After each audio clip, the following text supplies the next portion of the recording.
Hello to all cryptocurrency enthusiasts. In this video, I will show you how to buy USDT easily and securely using Trust Wallet. If you're new to this world or just looking for a step-by-step guide, you've come to the right place.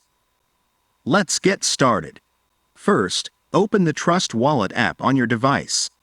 Make sure you have the latest version to access all the features. Once inside, find and press the option that says Buy.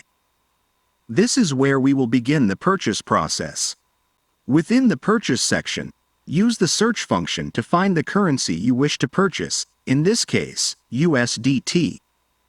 You will see several network options. Choose the one you prefer, for example, Binance Smart Chain.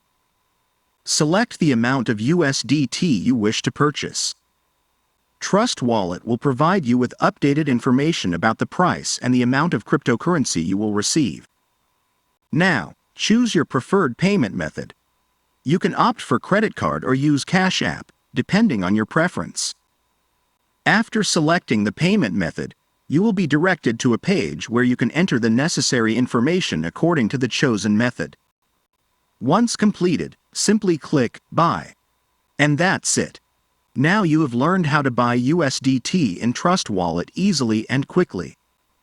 If you found this video useful, don't forget to like and subscribe for more cryptocurrency tutorials. If you have any questions or if there is a specific topic you would like us to cover in future videos, let us know in the comments. See you next time.